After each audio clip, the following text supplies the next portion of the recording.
ایسے حالات پیدا کر دیں گے کہ تم ڈرو گے جیسے آج پورے ہندوستان کے ہی نہیں پوری دنیا کے حالات پر آپ نظر ڈالیے آپ، اور کسی ایک جگہ پر بھی آپ دیکھ لیجئے کہ مسلمان جہاں رہتا ہے اس مسلمان کو کہیں امن، کہیں شانتی، کہیں سکون اس کو نظر آ رہا ہے؟ مجھے بتائیے، ایران کے حالات دیکھیے، مسلمان کہیں سکون کے ساتھ ہے؟ سیریا کے حالات دیکھیے، مسلمان کہیں سکون کے ساتھ ہے؟ لبنان کے حالات دیکھیے، کہیں مسلمان سکون کے ساتھ ہے؟ عراق کے حالات دیکھیے، مسلمان کہیں سکون کے ساتھ ہے؟ فلسطین کے حالات دیکھیے، مسلمان کہیں سکون کے ساتھ ہے؟ اردن کے حالات دیکھیے، مسلمان کہیں سکون کے ساتھ ہے؟ مجھے دنیا کا کوئی ایسا چپا بتائیے جہاں مسلمان رہتا ہے اور وہاں سکون کے ساتھ ہو۔ آپ اپنا پڑوسی ملک دیکھ لیجئے، مسجدوں میں بمباری ہو رہی ہے، ایک دوسرے کو مار رہا ہے، قتل کر رہا ہے۔ آپ کے اپنے پڑوسی ملک کے اندر مسجدیں تک محفوظ نہیں ہیں اور وہاں آتم گھاتی حملے ہو رہے ہیں۔ یہ کون سا اسلام ہے اور کون سی اسلام کی تعلیم ہے؟ میرے بھائیوں، آپ دنیا کی کسی چپے پہ جا کر دیکھ لو اور بتاؤ، اتہاس، ہسٹری اور آج کی موجودہ حالات کو کا جائزہ لے کر مجھے بتاؤ کہ مسلمان کہاں چین و سکون کے ساتھ ہے؟ ضربت علیہم الذلۃ والمسکنہ، اتنا ذلیل، اتنا رسوا، اتنا انسلٹڈ، اتنا ذلیل اور رسوا دنیا کے کسی دور میں نہیں ہوا تھا جتنا آج کے دور میں مسلمان ہے۔ کیوں؟ اس کی وجہ یہ ہے کہ آج اس کے اندر سے ایمان نکل چکا ہے۔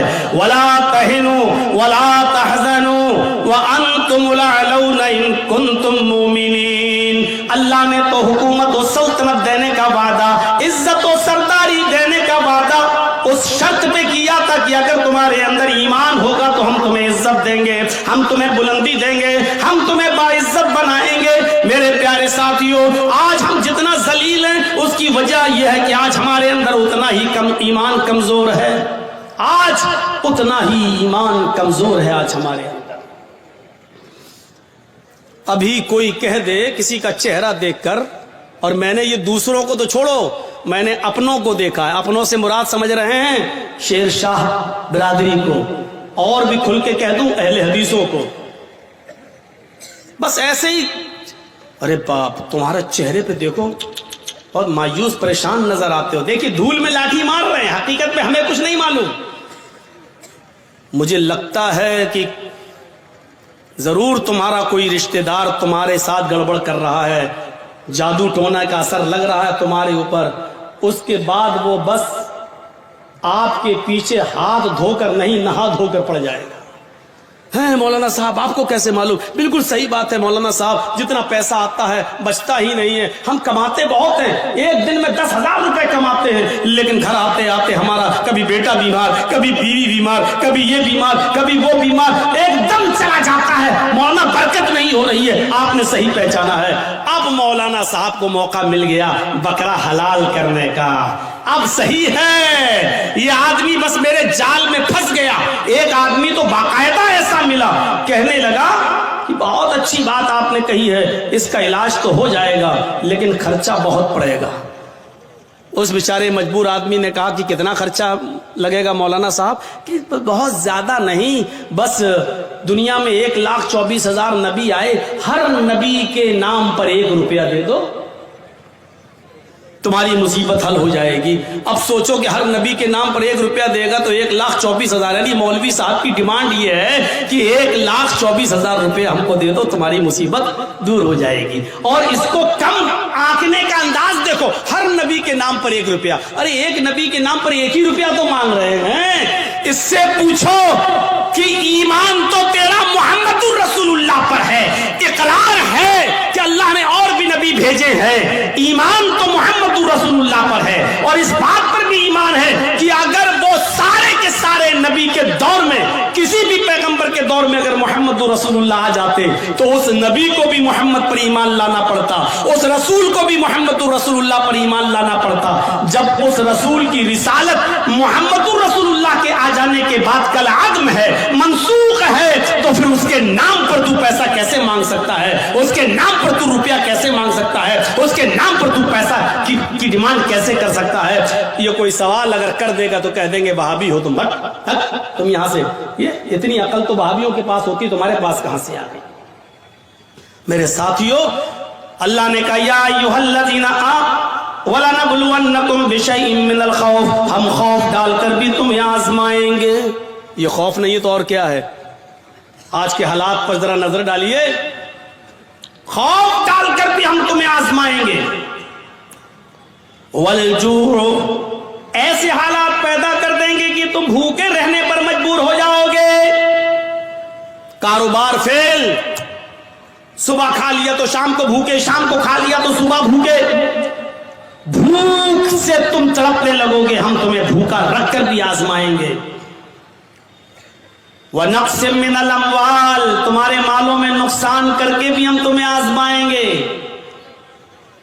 وَالْأَنفُسِ، تمہاری جانیں لے کر بھی ہم تمہیں آزمائیں گے۔ دیکھیے کیسی کیٹاگری بیان کی اللہ نے، خوف ڈال کر بھی آزمائیں گے، بھوکا مار کر، بھوکا رکھ کر بھی آزمائیں گے، تمہارے مالوں میں نقصان پہنچا کر بھی تمہیں آزمائیں گے، تمہاری جانیں لے کر بھی آزمائیں گے۔ والثمرات، تمہارے پھل فروٹ، کھیتیاں باڑیاں، کھیت اور سبزیاں برباد کر کے بھی ہم تمہیں آزمائیں گے، یعنی تمہارے کھیتوں میں نقصان کر کے جس کی تم پیداوار کرتے ہو، مکئی، چاول، دھان، بھٹا، جن چیزوں کو تم زمین میں اگاتے ہو، زمین سے پیدا کرتے ہو، پھل فروٹ سبزی کی شکل میں، اناج کی شکل میں، ہم اس کو بھی برباد کر کے ہم تمہیں آزمائیں گے۔ ان تمام شکلوں میں ہم تمہارا ایگزام لیں گے، ہم تمہارا امتحان لیں گے۔ وَبَشِّرِ الصَّابِرِينَ، اے محمد صلی اللہ علیہ وسلم، میرے جو بندے ان تمام چیزوں میں صبر کر لیں اور اللہ کے علاوہ کسی اور کا دامن نہ تھامیں، اللہ کے علاوہ کسی اور کا دامن نہ پکڑیں، اللہ کہتا ہے وَبَشِّرِ الصَّابِرِينَ، ایسے لوگوں کو جنت کی بشارت دے دو، ایسے لوگوں کو جنت کی خوشخبری سنا دو، ان لوگوں کے لیے جنت ہے۔ ہم مسلمان بنے پھر رہے ہیں، خوف برداشت نہیں کر سکتے ہیں، مالوں میں نقصان ہو جائے تو اللہ کو دوش کرنے لگتے، میں نے کیا بگاڑا ہے۔ کافروں کو ملے حور و قصور اور مسلمان کو فقط وعدے حور۔ دنیا میں ساری نعمتیں بے نمازیوں، بے روزگاروں کے پاس موجود ہیں اور ہمیں کچھ نہیں مل رہا ہے، ہم عبادت کر رہے ہیں تو اور زیادہ پریشانی، آپ اللہ سے شکایتیں کرنے لگتے ہیں۔ میرے بھائیوں، یہ سب سے بڑی جہالت ہے ہماری، یہ سب سے بڑی جہالت ہے ہماری۔ ہمیں پکا اور سچا مسلمان بننا ہے، ہمیں یہ دیکھنا ہے کہ ہم اللہ کی عبادت کے ساتھ ساتھ اس کی مخلوق کا کتنا حق ادا کر رہے ہیں۔ ارے تم تو انسانوں کی بات کرتے ہو اور جرچیز تم تو پڑوسیوں کی بات کرتے ہو۔ اسلام تو یہ کہتا ہے کہ کسی بھی کبوتر کو، کسی بھی مرغی کو، کسی بھی جانور کو باندھ کر اس پر نشانہ نہ لگاؤ۔ کتنے لوگ ایسے ہیں جو جانوروں پر نشانہ لگاتے ہیں، کتنے لوگ ایسے ہیں مستقبل قریب کے اندر، ماضی قریب کے اندر ایسے بہت سے لوگوں کو تو میں نے اپنی آنکھوں سے دیکھا ہے جو جانوروں کو لڑایا کرتے تھے۔ دیسی مرغے، مرغ کی لڑائی ہوا کرتی تھی، ان میں ناخن ان کے بڑے بڑے کر دیے جاتے تھے اور مرغ آپس میں لڑاتے ہیں، جب تک وہ خون کھچر نہ ہو جائے اور ایک مرغا جب تک بھاگ نہ جائے تب تک ہار جیت کا فیصلہ نہیں ہوتا۔ پتہ نہیں اب یہ ہوتا ہے کہ نہیں ہوتا ہے۔ ہمارے اتر پردیش میں یہ جہالت آج بھی چلتی ہے، مجھے نہیں معلوم کہ آپ کے بہار و بنگال میں کیا کنڈیشن ہے۔ میرے پیارے ساتھیوں، اسلام اس لڑائی کو، جانوروں کی اور پرندوں کی اس لڑائی کو بھی حرام قرار دیتا ہے اور مرغ کو لڑا کر زخمی کرنے والوں کو بھی مجرم قرار دیتا ہے۔ میرے پیارے ساتھیوں، اسلام تو وہ پیارا مذہب ہے کہ ایک عورت نے ایک بلی کو پکڑ لیا اور بلی کو پکڑنے کے بعد باندھ دیا اور 3 دن اس کو بھوکا اور پیاسا رکھا، یہاں تک کہ وہ مر گئی۔ نہ چھوڑتی تھی کہ وہ شکار کر کے اپنا غذا حاصل کر لے، اپنا رزق حاصل کر لے، نہ خود اس کو کھانا دیتی تھی۔ بلی بھوکی پیاسی مر گئی، وہ نمازی تھی۔ سنو، ہاں غور کرو حدیث کے الفاظ پر، وہ نمازی تھی، وہ روزے دار تھی، وہ اللہ کی عبادت بھی کیا کرتی تھی، اللہ